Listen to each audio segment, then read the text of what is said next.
mean, I got so much to ask you about. It's ridiculous. I won't keep you long. But what motivates you after talk about longevity? By the way, longevity is everything. Your longevity is something I aspire to, I admire. Thank you. What keeps you going? I mean, you are adding value to people's lives every day Thank right you. now. I think, the thing is, I want to maximize my potential on this planet. I think that we're here to be the best that we can be. I think that, life is an opportunity to make the most of it, of something. I feel like having an impact on the world and really doing what you're passionate about is important. And for me, it just makes life better to know that I'm putting my all into something and I'm not just kind of coasting and letting life happen to me. You know what I'm saying? So it's a matter of either you maintain your garden or you just, fall victim to entropy, right? And and it's just weeds everywhere in your life. So I'm just trying to maintain my garden of life in terms of being fruitful, bearing fruit, and really putting my energy into what I love and I'm passionate about. When you see weeds in that proverbial garden, what does that look like and what do you do? I think weeds can be procrastination. Weeds could be the consequences of non-decisions. Sometimes you can sit still and that's a decision, right? Weeds can, represent certain behavior that probably is detrimental. It can be a lot of things, right? I think ultimately, you want to make sure that you are being the absolute best that you can be no matter what and maximizing your potential. And, iron sharpens iron. So we have to, if we want to be a fruitful society or human being, you have to till your garden, you have to tend to your farm, you have to do the things that are necessary to have a successful life and do the best you can. Doesn't mean you're flawless, doesn't mean you're perfect, but you put your best foot forward. You know what I mean? And when was this instilled? Was this just the way you were raised? Was it the friendships you developed? I think it was from, it was the way I was raised. My grandmother, instilled a mantra in me. If a task is once begun, never leave it till it's done. Be thy labor great or small. Do it well or not at all. And my mother instilled in me, you can do anything you put your mind to, right? So between those two mental models, they helped me to they kind of defined my ability to navigate through the world with just those two little simple tools. It's been really helpful for me in my life. You know what I mean? Absolutely. I got a fun question for you, and I got a lot of serious questions. But your favorite song that you ever performed that you're shocked didn't get more love? Oh, wow. Oh, my favorite song that I ever performed that was shocked didn't get more love. Wow. I've got I've got a host of those. I mean, I have a whole Todd Smith album that is just full of songs that I think, like Favorite Flavor with Mary J. Blige and I've Changed. Like there's so many songs on that Todd Smith album that were really, really good. And it just was, it was a different time. There wasn't really social media the way there is now. It wasn't as so there was, you really still had that gateway of radio stations, so you couldn't really get to your fans the same way you can now. It was available, but it was a little different at that time. So that Todd Smith album probably has a lot of music on it that, if promoted properly, probably could have went to another level. But that being said, that's what art is about, right? It grows over time. Like when I released Mama Said Knock You Out, it wasn't the song that it is today. I mean, it got very little airplay, relatively speaking. MTV played it a little bit, but not as much as people have come to think now. It really got bigger over time. You know what I'm saying? So, when it comes to art, the cream rises. The music, the cream rises. So it'll find its audience. So if there's something there that people like, they'll find it ultimately. You know what's the biggest way the game, I don't mean to call it a game, but everything's kind of a game. What's the biggest way the music game has changed? I think the access to fans has changed. I think some of the criteria for success have changed a bit. It's expanded. It's not just about good music anymore. There is imagery. There is, identity. There is, how you play the game on social media. There's a lot of other things that are involved in that, right?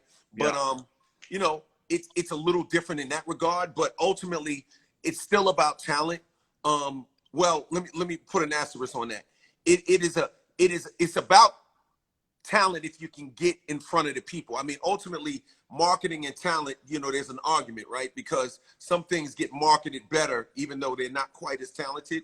Right. But so there's a lot, there's a lot of people who are watching you right now, probably members of your congregation or people that, they have dreams of being singers and rappers and different things, and they feel like they can't get exposed. I would encourage them not to give up and not to, but the flip side of that is there was a time when everybody used to say, oh, if people could just hear my music, it would be a no-brainer. And they're finding out that it's not as easy as you thought. So, you put your song on SoundCloud and it might sit there because it's actually not a hit.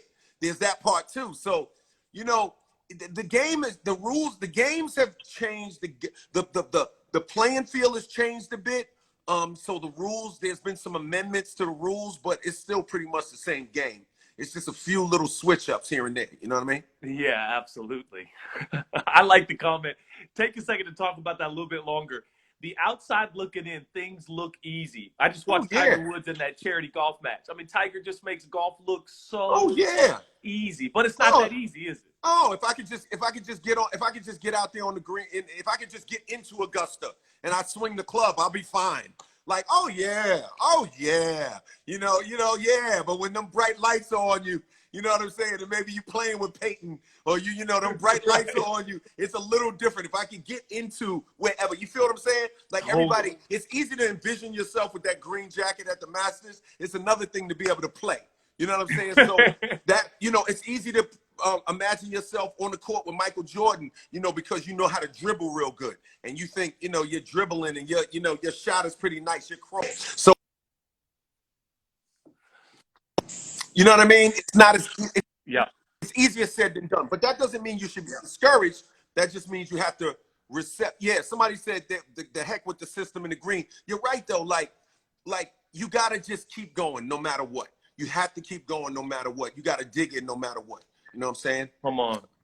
And I love that about all the greats. Watching Michael in The Last Dance. Like, he floats on the basketball court. He makes it look elegant. It's like watching classical music. It's just stunning. Yeah. But he worked really hard to get to that point. And it doesn't mean we all shouldn't play basketball. I may not be able to be Michael Jordan, but I can be the best me. Well, that's the thing, right? You like, that's the thing about golf. You can compete against others or you can compete against yourself. I mean, that's what it's about. Like, you can compete against others or you can be the best you can be. Maximize your own personal potential. In other words, a greyhound running at maximum speed is not going to beat a thoroughbred racehorse, right? But it's still it's maximizing its potential. So you have to, and a thoroughbred is not going to beat a cheetah, right? But it's maximizing its potential. So it's really about just being the best that you could be and not stressing anything else. You know what I'm saying? And that's your passion, it seems. It seems like your life passion is to help people fulfill their full potential. Is that accurate? I think that's part of it. I guess my passion is really to fulfill my own potential. And by doing so, I'm in a position to help others, at least encourage others and inspire others to do more, be more, and learn more about life as well. You know what I'm saying? Plus, I'm still learning, right? Like, I don't know it all. I learn something new every day. I'm trying to be better tomorrow than I was yesterday. You know what I'm saying? So tell us, what's the dirty little secret about success that nobody talks about? It's pretty simple. Like, how can I can say, okay, simple. Success is a house and you walk around inside of it. It looks really nice. And you can see it's decorated, the furniture, and it looks pretty, and with the AC, and it's a nice place. But somebody had to build it. You know what I'm saying? And there was a moment when it was just a blueprint. And then there were carpenters, and they had slides and rules, and there was masons and different people who had to walk in there and actually build that place, that house of success. So I would say to people, just remember that success is a house, but somebody has to build it. And a lot of people just kind of want to walk into the house of success, but what they don't realize is you really got to build your own house.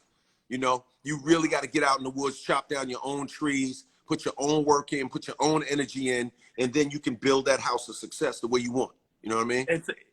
And you bring up an incredible point, and that is, in Scripture, God reveals himself to be a generational God. For instance, he reveals himself as the God of Abraham, Isaac, and Jacob. And so God also, the creator, he works generationally. And so to think that I always say we stand on the shoulders of giants.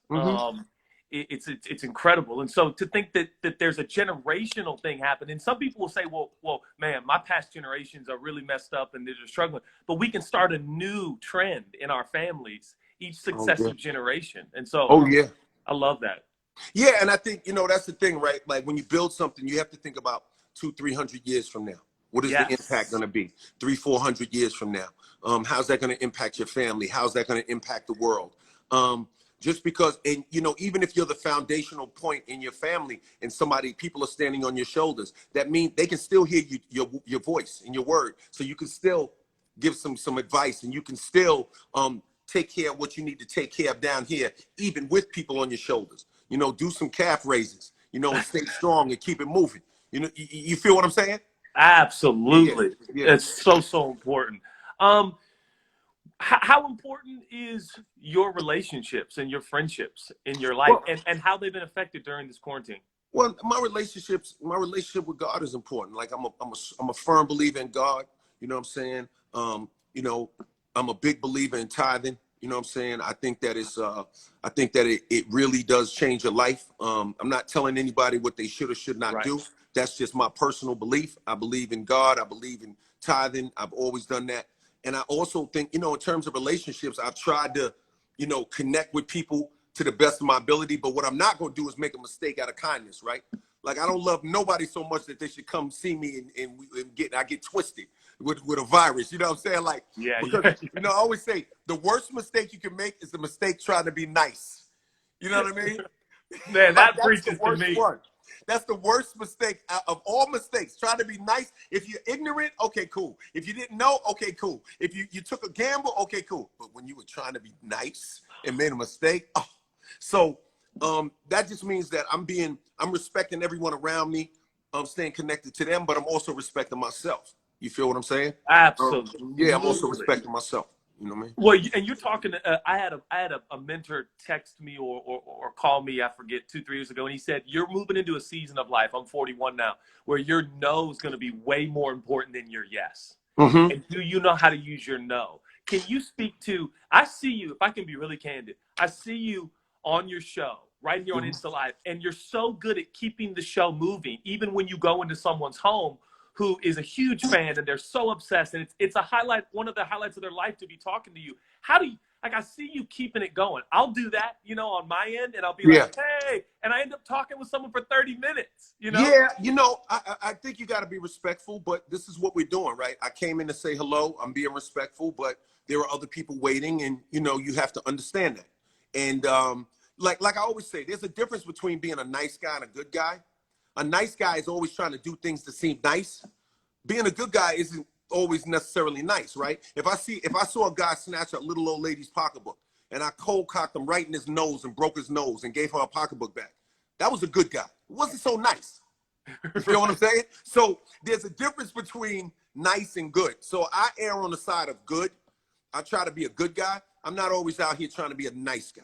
That's the difference. So the good guy in me, I'm checking with people, give them love, touch them, communicate with them, connect with them. And then the good guy in me says, you know what? There are other people waiting. That's the facts. And I see you doing, okay, love talking to you guys, gotta go. Yeah, gotta bounce. You know what I mean? Talk about that a little bit more. This is actually one of the few times I've ever had this discussion. The difference between nice and good. It seems like our culture wants everyone to be nice, but we have not defined good. Can you talk a little bit more about that? Yeah, I just think that like I'll give you an example. If it's a just war, right? Nothing unjust, but if it's a just war, and and we got boots on the ground, and a lot of people get killed, a lot of crazy stuff happens, bombs explode, but it's just and true. Those are good guys. They're not nice guys. They're good guys. They're not nice guys. So, this idea, I think the problem with trying to be a nice guy is that you come off fake. You're not being real. You know what I'm saying? Man. Nice guys, a nice guy will sit there hungry and not say anything because they want to be nice. A good guy say, excuse me, I'd like a piece of that because, I'm hungry. You know what I mean? I might share a little with somebody, but, because I'm a good guy, but let me get some of that. That's the difference, right? So it's like, you know, I mean, you take it to like relationships, for instance, right? You know, a nice guy will agree to be friends with a girl that he knows that he really, like, let's say they're both single, they want to, you know, that he's interested in her or whatever. You know, a nice guy will sit there and pretend to be her friend because he's afraid to really let his feelings be known. A good guy, you know, he's going to let his feelings be known and let the chips fall where they may. You see what I'm saying? So, you know, all that trying to be a nice guy, that's not always the most effective life strategy. You know what I'm saying? And I feel like I've done that so many times in my life where I'd rather be liked than do what's right. I'd rather be liked than do what's right. You know what I'm saying? The good guy, he does what's right. That's the nice right. guy does what he needs to do to be liked. And yeah, you got to do what's right. You got to be on killing this country. 100%. You want to do the right, you know, you want to do what's right, and you want to do it, you know, regardless. Like, you know what I'm saying? Like, this is what it is. Like, you know what I mean? And then what it does is it puts you in a position where you can be candid with people and tell them the truth. Like, you know, like, yo, you know, I'd really like you to be at the party. I really, you know what? I'm not even gonna lie to you, man. I can't make it this. You know, I've been swamped. I'm tired. I gotta get some rest. You know, I love you, baby, but I can't do it. Like, because it gives you the permission to love you. See, everybody wants to love everybody but themselves. Like, give yourself permission to love you. Well, and that's the teaching of Scripture. Love your neighbor as you love yourself. There you go. There you go. There you go. I mean, we got to learn to. We are not the Savior. There is one, and we are not Him. Right, and you know what's interesting about that scripture? Love your neighbor as you love yourself. So what does that tell you? That means if you do something that you really don't want to do just to be nice, you're showing fake love. So that means you're showing fake love to yourself too, right? Love thy neighbor as you love thyself. So if I love my neighbor with fake love, then I'm fake loving myself. You feel me? It's a charade. There you go. 100%. 100%. So I have to ask you, as an African-American man, I woke up this morning to the news that I pray to God we all woke up to watch the unspeakable happen to George Floyd today. Yeah. To see that in Minneapolis, where we're talking about nice or right. We're talking about a good guy or a nice guy. And a nice guy wants to be liked. And the reality is, Billy Graham said the worst sin in the world is hatred and racism.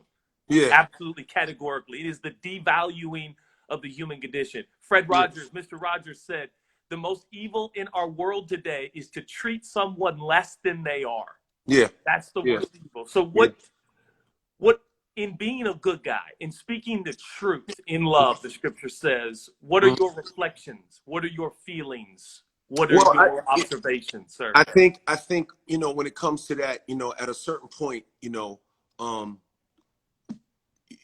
it's like, first of all, you know, the people that are doing that, you know, look, at a certain point, there's got to be civil unrest, man. At a certain point, it's got to be, you know, there's got to be a no. There's got, you know, somebody has got, you talked about the power of no. We got to say no to this stuff. Like, this is absurd. And this idea, you know, and let me explain something to you. See, the problem we have, and a lot of people always get hung up in technicalities on social media, is this idea of legal versus right. Legal ain't always right, okay? Just because it's legal don't mean it's right. You know, these guys, you know, you got 4 guys with their knees on a guy's neck. There's no excuse for that. It was unnecessary. So those guys need to go to jail, and they probably, you know, the guy with his knee on his neck should probably get the death penalty. You know what I'm saying? Like, maybe at a minimum, you know what I'm saying? He should definitely sit in a cell, because you know, you're being trusted forever. But because you're being trusted as a police officer, and you're being trusted to administer justice and keep people safe. You're not there to quote unquote crack the whip and terrorize communities. That was terrorism. Terrorism.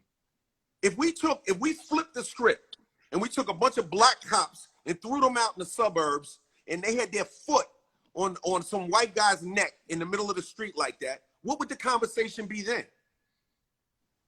What you gonna say? Don't resist? At what point do you say enough is enough? I think that's the point where enough is enough. Like, enough is enough, man. Like, look, me, I have respect for people in positions. I'm not gonna sweep with a broad brush and say all cops are bad, because that would be wrong. But guess what? All cops ain't good either. That's right. All right. So what we got to do is we got to get in a situation where we're like, yo, Those bad apples got to get out of there. They got, and especially, and the only thing that it implies, it probably implies white supremacy somewhere mixed in there. Something is in there that ain't right. We got to get them guys out of the police department, because they've made a concerted effort. It's obvious they made a concerted effort over the past decades to get more and more entrenched in there. And I think Will Smith says something really profound, is that it's not that it's happening more, it's just being filmed. Come on. Right? So the world is seeing now what's been going on for years. You know what I'm saying? So, yo, this, you know, it just has to stop. You know what I'm saying? And I think that if in order for there not to be, you know, for it not to escalate to other levels, and for there to be craziness going on in our community, because I don't encourage that, because I want the country to be stable. I'd like to see the country stable, but in order to prevent that from happening, they're gonna have to, you know, I do think that it's good that Minneapolis, from what I saw, made some quick inroads, immediately fired those guys, and now they're getting into it. So that's a start, but you know, it's time for, enough is enough with that, man. Like, enough. You know, a badge is a license to kill if you're threatened by a bad guy and your life is in danger. It's not just a badge to just go around and say, stop, drop the grocery bag, I'm scared, and shoot. And then there's the other side, right? You have these guys that, you know, the way they were raised, for whatever reason, they're so intimidated by black men. You know, they truly are scared, some of them. That's another problem. Like, the fear is not imaginary. A lot of them are not using, a lot of them, when they say they fear for their life, they're serious. They're not just saying, I fear for my life, and they're using it as an excuse, some of them. Some of them are really serious. Well, that speaks to your upbringing, right? You need to be exposed more. The fact that you're afraid of somebody just because they have more melanin than you, that's an odd way to live. Like, where was you raised at, where you're more afraid of people just because they look different? Like, that's something to think about. So, you know, I would just say that people should, you know, Minneapolis has to handle that, and I think they did a good thing, because it's going to boil over, and it's getting to a tipping point now. And when it gets to that tipping point, you know, that's going to be a problem. You know what I'm saying? So I think they gotta fire these guys, and they gotta prosecute these guys. They gotta be prosecuted. They have to be prosecuted. Let's keep it there for now. Let's not go over the edge. You know what I'm saying? Let's not go further than that. Yeah, but they got to be prosecuted. And somebody said we got to stop protesting and start doing. They're right. It's just that the first step is prosecution. That's the first step. Let's start there. Yep. Let's start there, but real prosecution, not indicted and get off. I'm talking about prosecuted and then put in jail forever. For proof that we have on a video. It's not yes, debate. It's murder. It's murder. It's murder. You had other, what are you doing that for? What was he going to do? What was he going to do? Squeeze his brain out of his ears and choke you to death? Like, what was he going to do at that point? He was completely subdued. That was absolutely unnecessary. Absolutely unnecessary. And honestly, what you're saying is so meaningful, and thank you for saying it. I think it's imperative for us to understand, for those that profess any kind of worship of God, we have to get back to, what is your view of God? Your view of God will cause you to view yourself a certain way and your world a certain way. My view of God is that every man, woman, boy, and girl, and I share the sentiment of Dr. King, is of infinite value before God. Everybody, every man, woman, boy, and girl right now alive is a son and daughter of the Creator, whose title is King. They are of royal blood. They are of infinite value. It's impossible to put a price tag on a human being. We're talking about human beings, ladies and gentlemen. This is what's more important than human life. What's more important? That's true. That's true. And you know, but my thing I would add to that is, you know, I don't care if the guy's an atheist. You can't run around murdering people. Period. Even if you're an atheist, that does not work. So it's like my thing is, these guys got to go to jail, man. You know what I'm saying? Like, and you know, the people, like, to be honest with you, people are hurting. You know, people are on quarantine. You know, they got bills, they got problems, family members passing away, issues, drama, real people, like with real issues. Not even like myself, I'm kind of like in my little bubble. Like, people are like going through it. Yo, cops can't be running around terrorizing people, bro. Like, what are we doing here? Like, at what point do you just like, yo, your job is to protect and serve, man. Not protect and murder. You not protect one community and murder another. you know, or not protect and serve selectively. Your job is to protect and serve, period, not Period. selectively. So it's like, you know, what are we doing? So yeah, obviously you want to humanize, you want people to see people as human beings, but even deeper than that, the laws just have to be so stringent and so strict and so serious in that area that they know if they overstep, they go into jail. Period. Period. But if they overstep, now if they're a good guy and they're in a situation where they got to use deadly force, another conversation.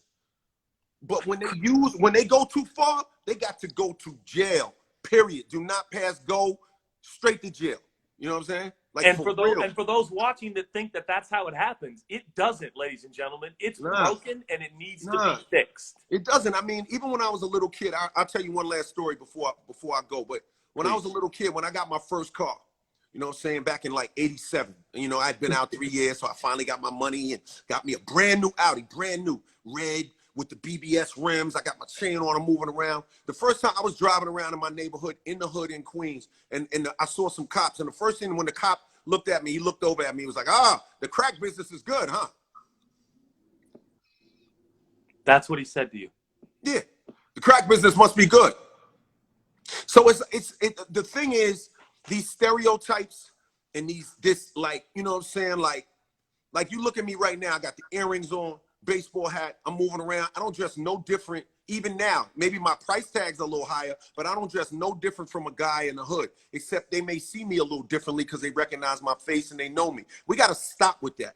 Like, people are people. You know what I'm saying? You got to see people as people. You know, do you understand what I'm saying? So, Absolutely. you know, look, that guy Floyd, he deserved to have his life. You know what I'm saying? He deserved to live.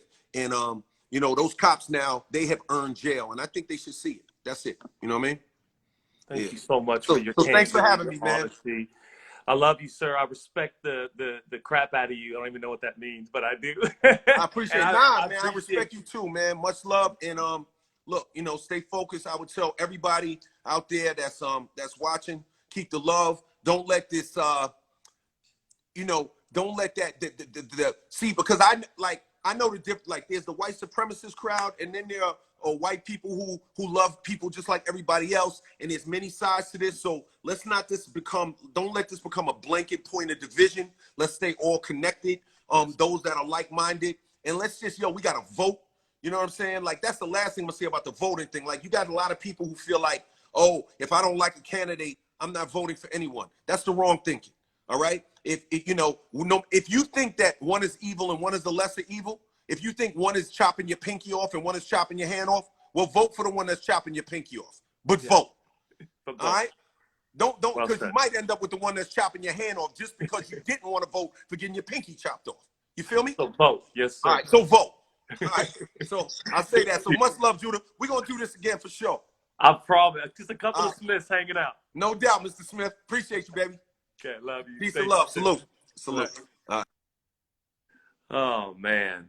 Wow, that was an honor and a thrill. Grown up, really respecting and looking up to LLCOOLJ. Didn't know we were both Smiths, by the way.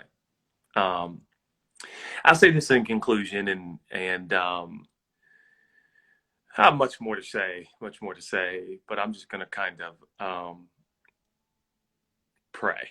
And I hope that makes sense to those out there watching. I gotta pray before I say. That's the way my dad taught me. He told me life is a press conference, and you have to choose your words very carefully. And so I'm gonna do that. I am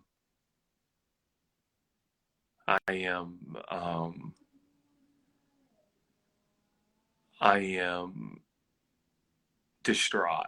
I'm shaking. The range of emotions to see my fellow American human being, man,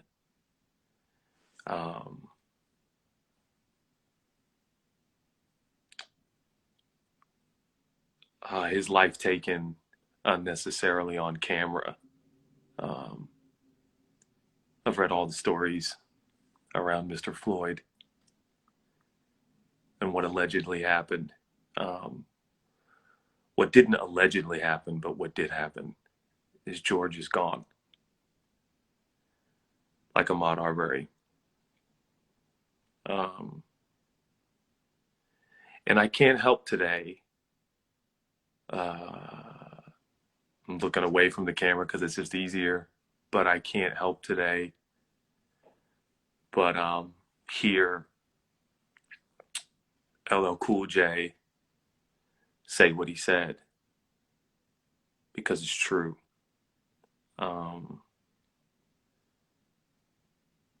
It's just the state of where things are. If that was a white man who was choked to death, and this is coming from a white man,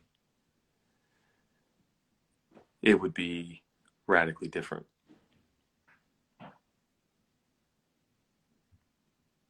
It's not really up for debate. It just is what it is. It's just the facts.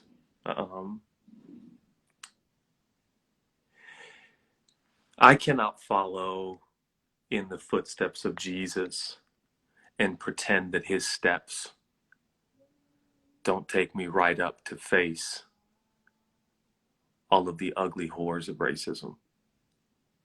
It is horrific. Horrors. Multiple horrors. So much horrific things that happen because of racism. And as I follow behind Jesus, for those of us that are Christians, it just means that you follow Jesus.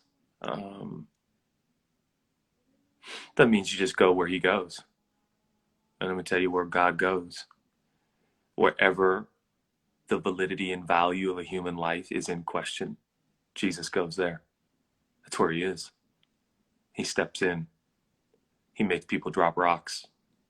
He saves lives. This is what he does. This too is not debatable. I'm not interested in a debate.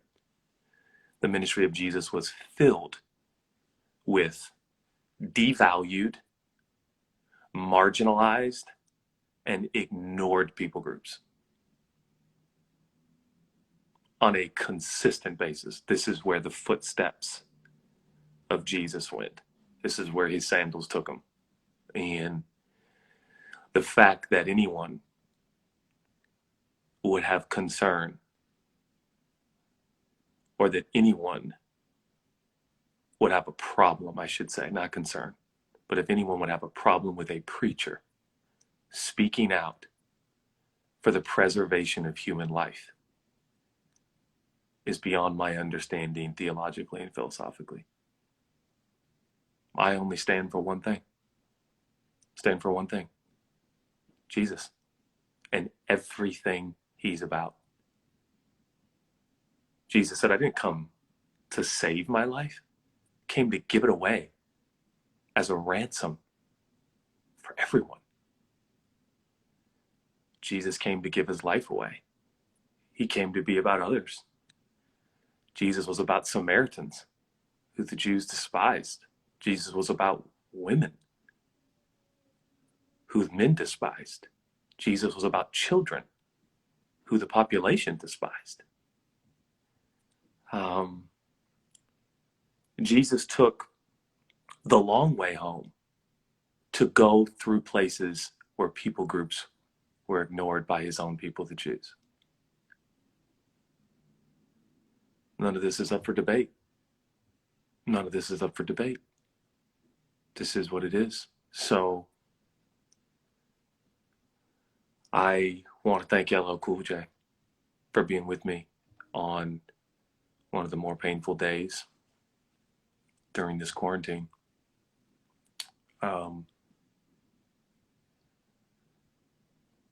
I think the policies that need to be in place to protect lives in our country are important. My job is not a policymaker, nor do I understand enough about the constructs of our government to even write up such a policy. My job is to tell the story of Jesus as accurately as I possibly can.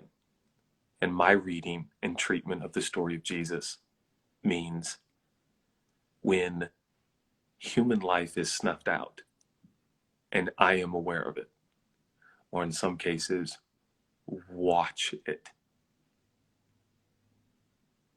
that I am not to pray or whether or not I should do something. I'm supposed to spring into action because I love Jesus. And you can't love Jesus and not love people. They just go hand in hand. So I don't know how this lands for you. I don't know if you think, I guess, Judah's this political persuasion, or is this, I wonder what Judah's agenda is. It's so human beings live and not die, and that they have a chance to know God in a real way and experience the freedom of forgiveness. Yeah. That's what matters more to me than everything. So